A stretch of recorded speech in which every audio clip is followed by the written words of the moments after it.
welcome back to another special Christmas video with my very special guest, my sister Brianna. Hello! Back again. Today we are going to be doing another comparison of some different Christmas movies just like last year, but this year we're not going to be comparing three versions of the same story. No. We've done that before. We don't want to bore you with more of the same. Today we are going to be watching three of the classic Rankin-Bass stop motion Christmas movies. We're going to be focusing on some of the more Santa-centric ones, kind of comparing the Rankin-Bass Santa-verse movies to figure out which one is the best. So we're going to be looking at Rudolph the Red-Nosed Reindeer, A Santa Claus is Coming to Town, and The Year Without a Santa Claus. We're going to be looking at various aspects, just like my Nostalgia Bait videos, but because these are different stories completely, instead of kind of comparing adaptations, we're just comparing these movies in general. We're going to figure out what's the best one for you to watch on Christmas Day with your loved ones after you've watched this video. Obviously, because then you won't have time to watch all three of them. So let's start off the bat with the story of these three movies. So of course, Rudolph the Red-Nosed Reindeer, it's a classic. Rudolph is born, he's got a big red nose, he's a freak to all the people around him. They don't want him around, they make fun of him, and he gets excluded. He meets Hermie, who is an elf who wants to be a dentist, so he's also a freak.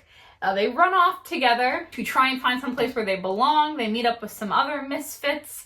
And eventually, Rudolph realizes that what makes him different makes him special. And he is asked by Santa to guide the sleigh through the storm. The overall vibe is that people who are different are weird and don't belong in society. And that is very sad, so it's a very sad story. Sad story. But there are some elements to it that are quite funny. I mean, you didn't talk at all about Yukon Cornelius, who I think is a hilarious character. He's and fun, very underrated. And it's told by a snowman, isn't it? It's told by Burl Ives. As a snowman? Who's a snowman. Or does he have his own name? His name's Sam, I think. Is he? I think his name is Sam. So then we'll dive into Santa Claus is Coming to Town. And this one was one of my favorites when I was younger. This is basically the story of how Santa Claus and all of our Christmas traditions came to be, with Santa being born as an orphan. He gets adopted by these toy-making elves who teach him how to make toys. He then goes to the sad town of Somber Town to try and give the children toys, but because they've been outlawed by the Burgermeister, he has to kind of sneak in at night and drop them down the chimney for the children. And eventually we just see how this develops into the traditions of Christmas today. I feel like this one has a more cohesive storyline. Definitely. Than Rudolph. I think that the main purpose of it too is that they try to add in all these things to say this is why we have these traditions at Christmas. So that some of the things feel kind of thrown in. Like they lit up a Christmas tree on their wedding. Spoiler alert if you haven't seen it. They light up a Christmas tree on their wedding, and that's why we light up Christmas trees today. It has been 50 years. Yeah, if you haven't seen it yet, I don't know what we can do for you. How long do we have to hold back? Yeah. It's interesting because Rudolph and Santa Claus is Coming to Town are the two movies here that are named after Christmas songs. And this one does have more of a story. Like, there is really some thought put into it beyond just the lyrics of the song, even though sometimes they do state the lyrics of the song, which do feel thrown in as well. But it does feel like more of a story, whereas with Rudolph the Red-Nosed Reindeer, it does feel a little bit like they're kind of like throwing things in a little bit more. I almost feel like Santa Claus is Coming to Town would have worked better as a more full-length movie rather than That's fair. Rather than an hour long, because some of the scenes feel pretty rushed. The Winter Warlock, I feel, is like there was so much more they could do with establishing his character throughout the story. Right. But they only had an hour, so they, Makes sense. They couldn't. But yeah, I think overall it's definitely more of a cohesive story. Absolutely. And then we finally have A Year Without a Santa Claus, which is a movie that I actually explained to some people recently, and they'd never seen it before, and they thought I was insane. So this movie, basically Santa gets sick, he's tired, and he doesn't want to do Christmas this year, so he decides to cancel Christmas. But Mrs. Claus doesn't like that. She decides that she's going to be Santa herself, and she wants to prove to Santa that there is still Christmas spirit out there. So she sends two elves to go down to the south to figure out if Christmas spirit is still down there. They immediately get into some trouble. Santa has to come down to rescue them. Mrs. Claus then has to go and intercede on their behalf with the misers of Snow Miser and Heat Miser because they need to rescue a reindeer who's in the pound by getting it to snow because then the mayor will let their reindeer go. And I sound crazy just as I'm describing this to you, honestly. But in the end, Santa realizes that the world still does have love for Santa Claus and for Christmas, and he decides to go on his Christmas journey anyways. There's a lot of moving parts to this story. There's so much going on. There's so much going on. If you think you know where it's going, you don't. I think it's interesting that in A Year Without a Santa Claus, all of the conflict happens. It's very much a snowball effect because Santa decides, I don't want to do Christmas, I don't feel like it. And then that leads to just like one thing after another. Sure. And there's a lot going on, and Santa doesn't really do anything to help anyone. He does. He goes down. Well, the funny thing is that there's no communication because the whole reason, like the whole second half of the movie is involved with them trying to get it to snow in Southtown. Mm-hmm. And the reason they need to get it to snow is so that they can get their dog, which is a reindeer, out of the pound. But while that happens, Santa has already gone and gotten the dog out of the pound. So what was the point of any of it? Yeah, that's true. If they could really benefit from, like, some cell phones. So, like with all my Nostalgia Bit videos, since there are 3 here, whatever gets ranked in first place is going to get 2 points, and second place is going to get 1 point, and then third place isn't going to get any unless we decide to give bonus points, because sometimes we do that. So I'm going to say, I think that for story, I would give first place to Santa Claus is Coming to Town. I think it's the most cohesive and fun. I think I would give second place to Rudolph, just because it does have somewhat of a story. Like, there is a storyline, whereas A Year Without a Santa Claus, as much as I love that movie, it doesn't make any sense. No, and it's more of a, what do you call it, like a comedy of errors. True, yes. Where all of these things don't really, they haven't really solved any problems by the end of it. No. And at the end, they've gotten the reindeer back, they've made it snow in Dixie, but Santa's still not planning on going out. What was the point of the past hour? Yeah. So let's move on to our second category, which is Santa. Rudolph the Red-Nosed Reindeer. This is the worst Santa in any Santa-related movie, not just these, I think. Or just media in portrayal of Santa. Santa. I mean, Rudolph is born. He's a newborn baby. They see his nose. Santa's like, oh, your baby. Oh, what's that? And his dad is like, oh, don't worry, Santa. He'll grow out of it. And Santa goes, well, he better if he ever wants to work for me. Mm-hmm. It's a baby. This is a newborn baby. Well, he says to the father, what a disgrace. You should be ashamed of yourself. You should be ashamed of yourself that your child was born with a red nose. He's a bully and an enabler because he lets the other kids bully him too. Yes, they won't let Rudolph play any reindeer games, and he just says, good. It's what he deserves. Santa Claus is Coming to Town. I like this Santa, Kris Kringle. Mm-hmm. He generally, I said this to you before, I think Paddington would get along with this Santa Claus. Similar energy. He's very all about giving. You know, when they're concerned about the Burgermeister, he's like, oh, well, he can have a toy too if he wants one. Like, he's very innocent because he doesn't really understand the outside world. He's been raised by elves. Mm-hmm. But, you know, he's very kind and he's very, you know, giving. And I think he's great. Kris is a stand-up guy. I feel that if I were to know what Santa was like as a young man, that would be what I would assume Santa was like. It makes the most sense as a portrayal of Santa from the past. Right. And the third one, Year Without a Santa Claus. This Santa, I'd say, is fairly middle of the road. Like, he's just like, I don't want to do Christmas this year. I've got a head cold, and my doctor said nobody cares about Christmas. But then he does go and, like, help when there's a problem. Like, he does get out of bed and goes and help people. So, you know, he is willing to help, and he does go in the end because he realizes the kids are gonna miss him and there is Christmas spirit. He doesn't stand out to me, but he's also, like, kind of annoying. He could just use a little bit of therapy, perhaps. They need to get a therapist elf up there. So I would say, and I think we seem to be in agreement on this, that Santa Claus is Coming to Town in first place, Year Without a Santa Claus in second, and Rudolph with the bully Santa comes in last place. We would give him negative points if we I would could, take away points. but we won't do that. No, that would compromise the integrity. Not in the spirit of Christmas. No. So now we get into Mrs. Claus. So Mrs. Claus, I'd say, it's a pretty mixed bag with how she's portrayed in these movies. So in Rudolph, she doesn't really do much. Like, she's just sort of like a homemaker. She's always nagging Santa. Like, you have to eat. Eat. You're not getting fat enough. Eat. That's pretty much her only that's all she does. lines. She just says, eat. Eat. And so there's really not much to say about her. She doesn't really, we don't know anything about her, really.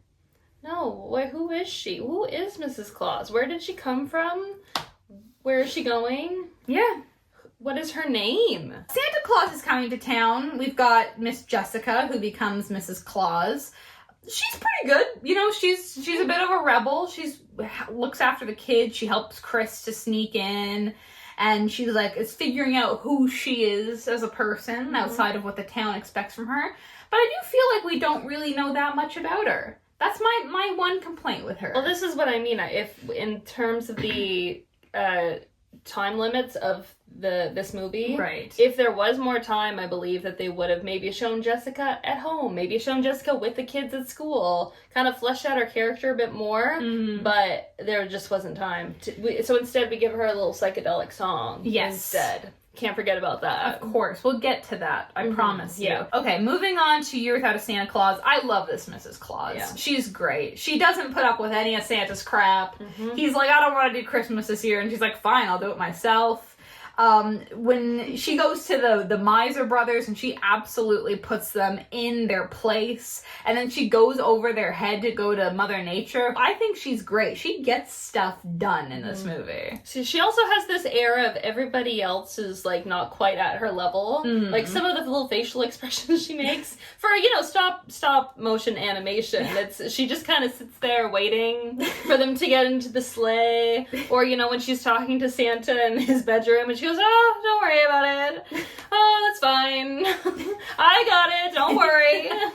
I also do like as well that I think we tend to think of sort of the strong female character as being young like Jessica. And I like that this is an older Mrs. Claus and she's still getting stuff done. We also said that there isn't really a main character in A Year Without a Santa Claus because it is such an ensemble piece. However, I forgot that it is narrated by Mrs. Claus. Yes, that's true. And she's the one, when she's not involved in scenes, she's the one telling the story of what they're doing. Yeah. So, I feel like that's not very common in any Christmas portrayal of Santa or, the North Pole. It's not we don't usually get the perspective as much of Mrs. Claus. No. So, I think we seem to be in agreement that Year Without a Santa Claus, Mrs. Claus is in first place. Santa Claus is Coming to Town is in second place, and Rudolph is in last place again. Agreed. Perfect. So now we're moving on to our villain, and I feel like we might end up actually disagreeing on this. This might be the first one where we have a little bit of debate back and forth about who's the best. So for Rudolph, I'd say our main one really is the Abominable Snowman, Bumble, as Yukon Cornelius calls him. And I think that he's actually very iconic. Obviously, the Abominable Snowman, that's iconic. He's got his big roar. He actually poses a real threat. The rest of the villains are kind of just we want to stop Christmas or something. Whereas this guy, he wants to eat them. Nothing says Christmas like a threat on your life. But here's the thing, he is weak because he can't swim, and he lives in the North Pole, which has no land mass, it's just ice. So really his weakness is climate change. But he does have a change of heart at the end as well. So I think that is a nice balance. Well, it is a bit forced upon him. It is a bit dark if you think about it. Yeah, he has all of his teeth forcefully removed by the aspiring dentist who has no real training. So we don't really know how he went about doing that and how, painful it was for the poor Bumble. And then, he basically kept his prisoner because he put on a leash. No teeth anymore. Yeah. So I wouldn't say he has a change of heart so much as he just is living a life in imprisonment. quite a dark movie when you think about it, isn't it? Yeah, it is. Also, I will say, too, that although he is the main villain, there are other smaller villains in true. Rudolph as well. The head elf, I don't know his name. I think it's just called Boss Elf. Boss elf. But he's not really a villain so much as just A bully. A bully. Same with Santa. Yep, Santa, the other reindeer, his parents. Really, most characters are the antagonists Yeah. in this story. So I agree that he's the real villain because he's the only one that poses a real threat. The rest of them just make life miserable for our main characters. Santa Claus is coming to town. Obviously, the big villain here is Burgermeister Meisterburger. I love him. He's just so delightfully camp and ridiculously evil. His whole thing is he literally just hates toys. Like, that is the most, like, stereotypical kids villain that you could possibly have. Mm-hmm. He's so silly and fun, and it's such a fun, silly character, and you don't take him seriously. He doesn't really pose that much of a threat.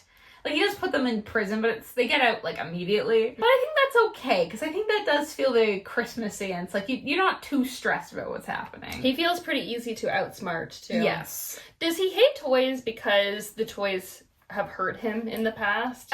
He slips on a toy on the stairs and then immediately decides to ban all toys. We have a smaller villain for about one scene.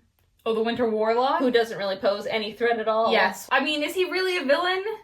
He's there, he's like, don't come over my mountain, and then they're like, I have something for you, it's a train, and he's like, thank you, and then it's friends now, I guess. Conflict resolved immediately. That's how you become friends with people, you give them trains. Mm-hmm. Year Without a Santa Claus, I would say it's kind of hard to say we have, like, a real villain in this movie, because, like you said, it's kind of a comedy of errors. All the things that go wrong are generally kind of self-inflicted. Mm-hmm. You do have the Miser brothers. I'd say they're not really villains. They're super fun, and their conflict with each other does kind of drive the elves to accidentally fall into Southtown in the first place, and they do cause a bit of conflict that Mrs. Claus has to solve.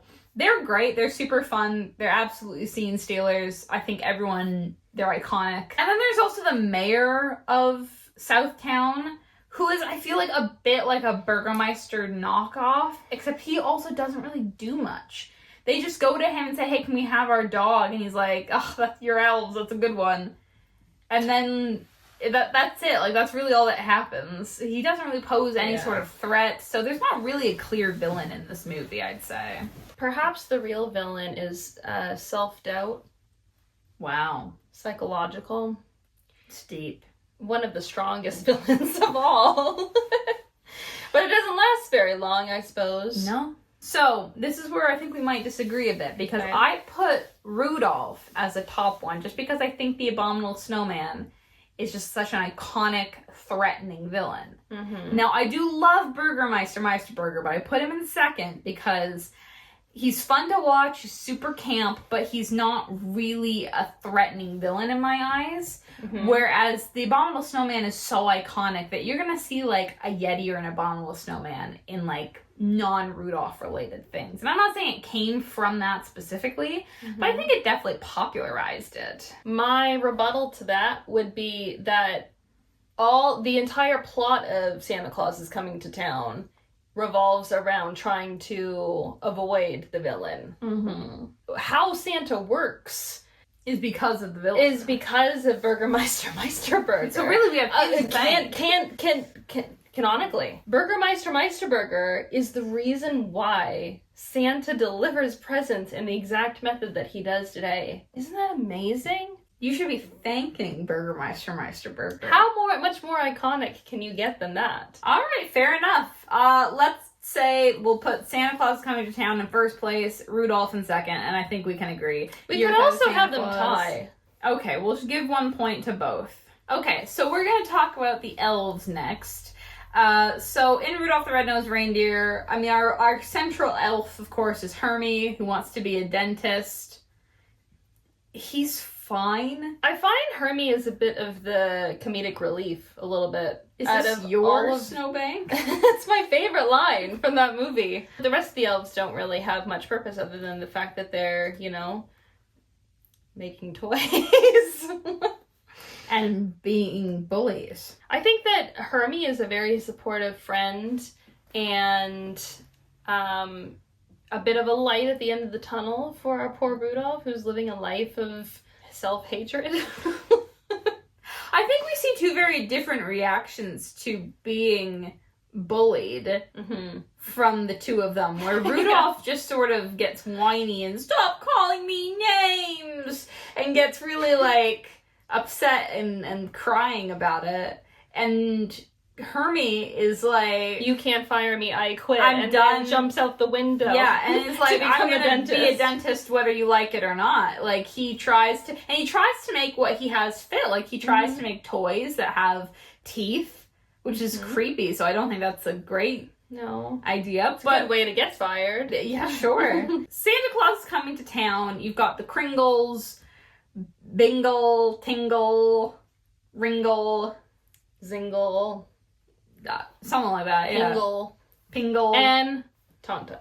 They are the first toy makers to the king. Yeah. And they take in this baby. Yes. And look after him and train him. But they also let him play. That's the thing. Like, they teach him how to, support himself making toys. But we also see that he learns a lot from the animals. So they're clearly letting him be a child and have fun and play out in the snow. Yeah. And, he is helping them because he's bringing their toys to the children because they want, some children to be able to play with the things that they're making. And they stick by him and help him out. And they're very supportive. Absolutely. Very loving. They have a very well-established family unit. yes, absolutely. They also are the main inspiration for the Santa suit. That's true. That's the reason why Santa has that suit. Yes, it's because that's the Kringle outfit. So, all around, just stable elves. Year without a Santa. That's what you want. You want stable elves. Yeah. Year without a Santa Claus. This is what you get when you have unstable elves. The only elves that we really see in this one are Jingle and Jangle Bells. They're a little useless. Yeah, they're not really good at anything. Their idea of looking for Christmas cheers is just go up to some kids and say, hey, you like Christmas? Put a young baby reindeer at risk. Yeah, of getting heat stroke. Lose it. Fall off of it in the sky. Not really have any plan on how to get it back other than to ask, and then when The they mayor, don't get it back, yeah. they sit down and say, let's just ask somebody else. Yeah. Also, they didn't really pay attention during, I think it was Snow Miser's song, when he says, you have to go talk to Heat Miser, and, Mrs. Claus says, okay, well, let's go. Then they get on the reindeer, and, she's waiting for them. And then they get on the reindeer very slowly, minutes later. And I think it's Jingle says to her, so where are we going now? And she goes, weren't you listening? We're going to Heat Miser. This is why you fell off the reindeer. Santa Claus is coming to town. The Kringles are good people. That's true. Good, stable people. Stable elves. Rudolph the Red-Nosed Reindeer, they do their jobs. Even when Herbie comes back, they are welcoming to him. Yeah. So I say they're in second place, and then Year Without... Should have been called A Year Without the Useless Elves. Sure, that works for me. Jingle and Jangle should have quit. Taken a year off. Gone into dentistry. No, actually. No, They should not have gone into dentistry. You don't want them as your dentist. No. So now let's get into the settings. So we'll talk about a few of the different settings here and consider them if they have more than one. So for Rudolph, it's fairly empty. It's kind of like the classic Grinch where it's really budget things and the fact that it was in 1970s. When it comes to the workshop, that can be a little bit jarring because there's not a lot going on in this workshop. But I think for the outdoor scenes, which is a lot of them, it works because they're outside, they're in the wilderness, and you do have some nice settings when you're in the Christmas tree forest where all the trees are decorated. What I like about all these is I think a lot of them look like a live show stage. Yes, that's true. Which makes sense. That's true of most stop motion movies. But I just think it does feel like it's like an actual stage, which I like that in movies. I like when it feels like you can actually you're actually there and you're watching these actors do this. So I think that's really fun. But again, it is pretty empty. There's not a lot to talk about. Yeah. The Island of Misfit Toys is pretty much the same, I'd say. It's a lot of like the peaks of the North Pole. And then also the King of the Island of Misfit Toys, which I don't get him. Side note, he tells Rudolph, he's like, you're not a toy, you can't stay here. Dog, you're a flying lion. You're not a toy. Bars. You can't, why can't Rudolph stay for not being a toy, but you can stay? I do like his palace room. I think that's pretty cool. It is pretty empty though, that's and I've the thing. always thought too that the bed that they stay in, the little house, it's always looked very cozy. It does look very cozy, yeah. I like all the different Misfit toys that they created too. That's I will true. say, I think that they were pretty creative with it. There seemed to be quite a bit of thought put into it because I feel like there's not a lot on the island itself. Mm-hmm. The Misfit toys are a nice contrast to that, and creating this sense of oddness to an otherwise normal looking island. Right. And we don't get to necessarily hear from all of them in the song, which we haven't talked about, but the creation of the Misfit toys I do like. That's true. Moving on to Santa Claus is Coming to Town, we've got 3 primary locations, and I think these are actually great. So first we've got the Kringle Cabin, which I think is very nice and warm. And I think it's like nicely cluttered. That's the thing. Like there are still certain parts of it that are a little bit more empty, but generally even when Chris is like packing up, there's stuff on the walls, like he's got a lot of stuff around him. So the next primary location is Somber Town, and I think that provides a really, really nice contrast to the Kringle Cabin because everything's very gray, it's very cool toned. Even like the skin tones of the people there are a bit more gray and their clothing. So I just think it's such a really cold, sickly. Yeah, it's just such a cold contrast to it. And it's just really well done. And it's honestly so impressive, the scale of it too, because even you'll see like a bunch of the kids in the streets, or, you know, the buildings are really tall. So it is such an impressive, it really does feel full, even when there's not a lot of people around. Yeah. And then finally, this is just a quick one, but when they do head to the North Pole, when they're like outside in the wilderness and the forests, I think it's just very, honestly, kind of symbolic of the fact that it is very light, it's very fresh. Again, there's still not a lot of color like Somber Town, but it is so much brighter, and it just feels like such a nice fresh start, honestly. I do like the forest set too. When he's going, whenever he passes by the Winter Warlock, it feels a lot more full. Yeah. It feels like a larger scale than anything in Rudolph the Red-Nosed Reindeer, especially the forest. Absolutely. I don't know how they created that depth, but it works. It's great. And then Year Without a Santa Claus. So starting with the North Pole, I like this because this North Pole, we don't really see much of like the factory itself, except for when they're calling to the elves at the beginning.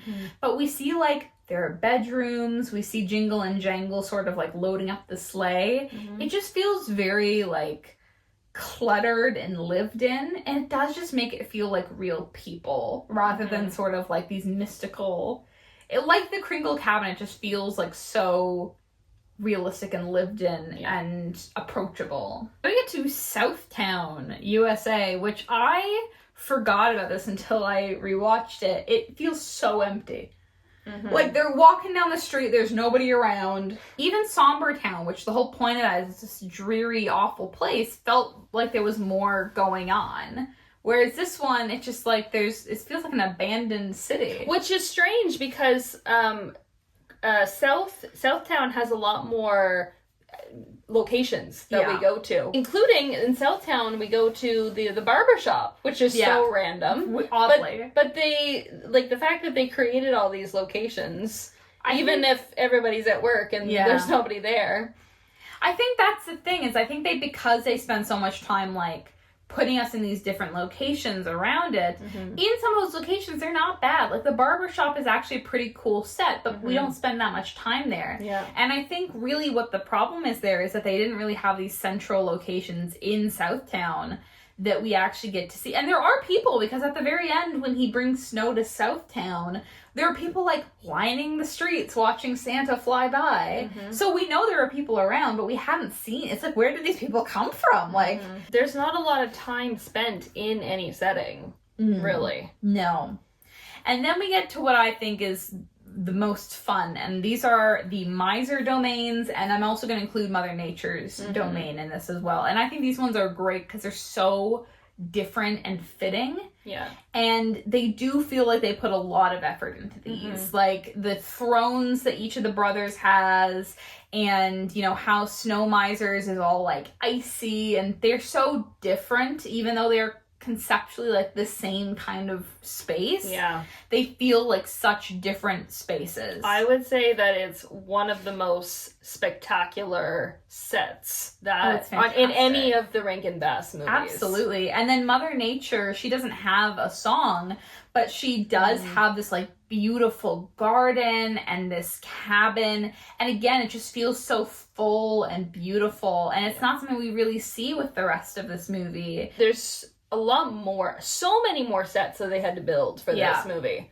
compared to the other two. And characters, too. Yes, true. I'd say Santa Claus is Coming to Town, I think, is going to be my number one for setting. Because I think we've got, like, 3 really strong places that I think provide really nice contrast and, like, tell a story through the environment. Then I would say Year Without Santa Claus in second place, because they do have such, like, a huge amount of spaces.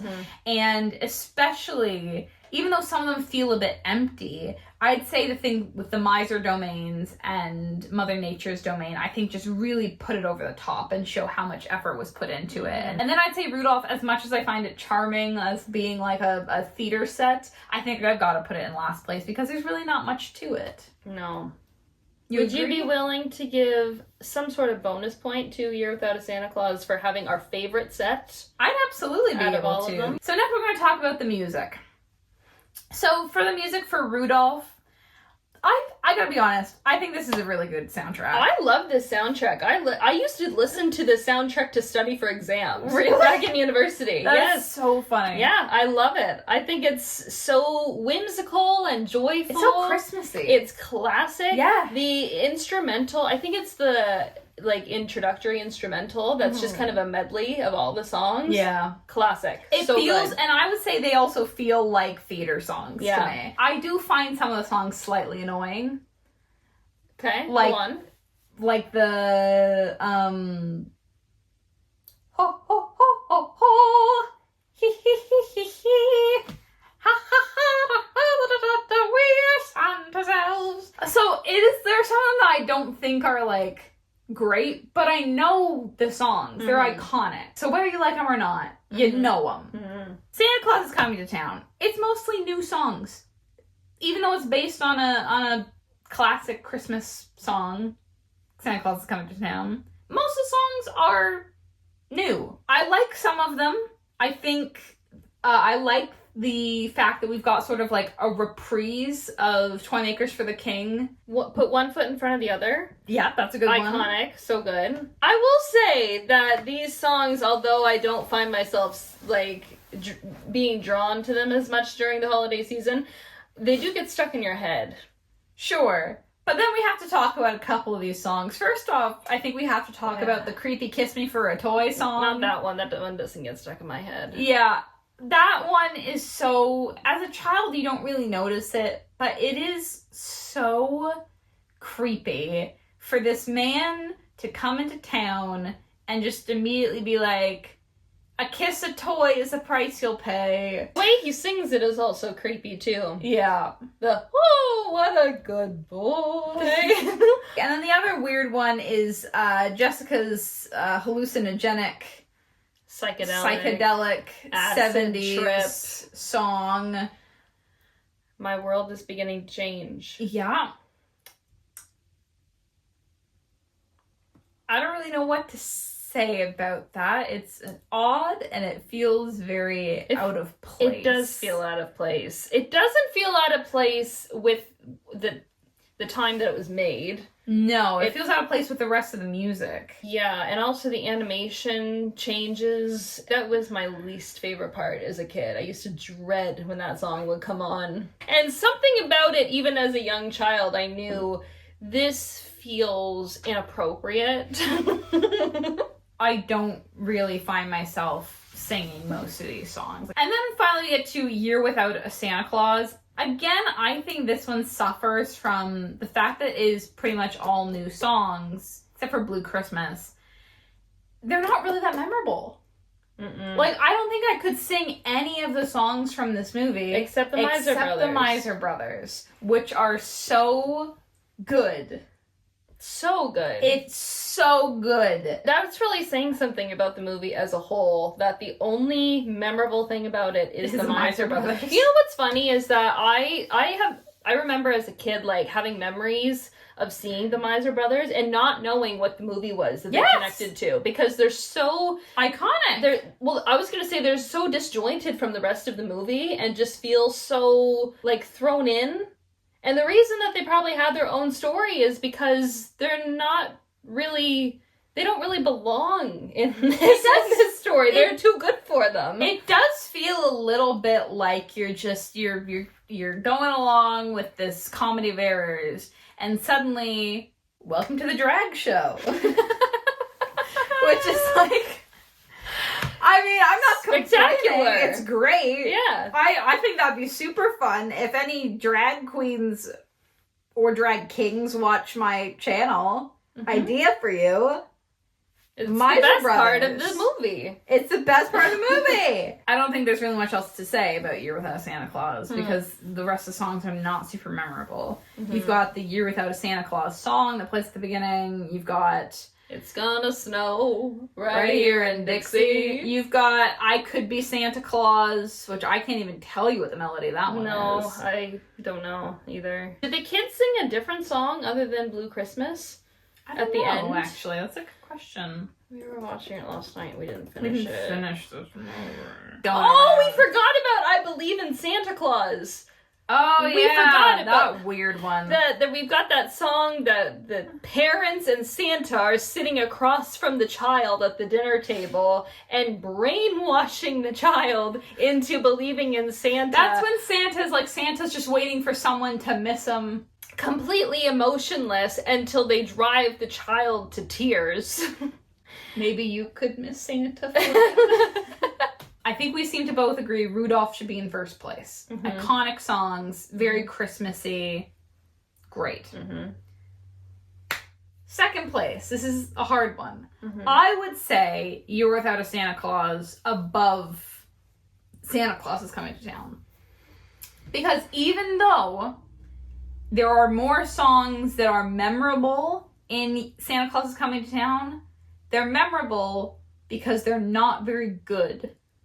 And like the ones that you like are Toy Makers, which is like the one, which is, I would say the two Toy Maker versions are similar to the Miser Brothers situation, where it's like the two songs that are similar to each other but different lyrics. And some of the put one foot in front of the other. The chorus. Yeah. But generally, most of them are also not that memorable. And if they are memorable, it's because they're weird. Whereas Year Without Santa Claus, most of them are not really memorable, but they are, the ones that are so iconic. I agree. Okay, great. So our final category is the message of the film. Oh boy. So, Rudolph. The message is what makes you different is what makes you important. Small addendum, if that thing benefits other people. Yeah. Or if we rip all your teeth out and then you're beneficial to us. Yes. Yeah. I think what really makes this point stand out, we've got the island of misfit toys. And at the end of Rudolph, Santa comes and picks them up to find them homes. That wasn't in the original movie. It wasn't? Nope. I was reading some things about Rudolph, and apparently in the original movie, they didn't have that scene where Santa goes and gets the toys, but people wrote in because they wanted to see it, so they added it afterwards. Oh. Which I think really shows you you're only useful. You're only good if you're useful to people. Even Herbie, isn't the whole point of when Herbie comes back is that he gets accepted back in because he's going to do dental work for them? Yeah. He's and also because again. he took out the teeth of the like main thread of the North Pole. Yeah. So Yeah. it's like, all right, sure, I guess. Santa Claus is coming to town. If everyone had Santa's giving spirit, the world would be a more peaceful place. Nice message. Paddington would approve.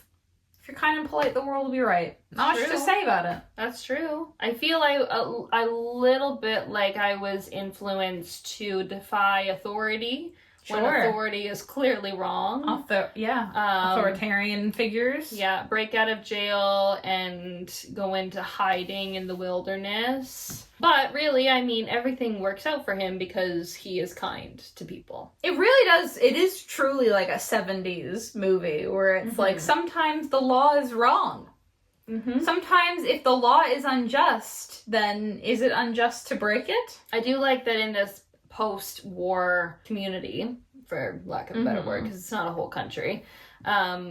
Chris, initially with this, dictator-like figure, is kind to him at first. Yeah. He offers him the toy at first, and only after he is, made an outlaw is he on the run. And then Year Without Santa Claus, I'm not really sure what the message is. I guess miracles happen. It can snow down in Dixie, and Santa will always be there, I guess.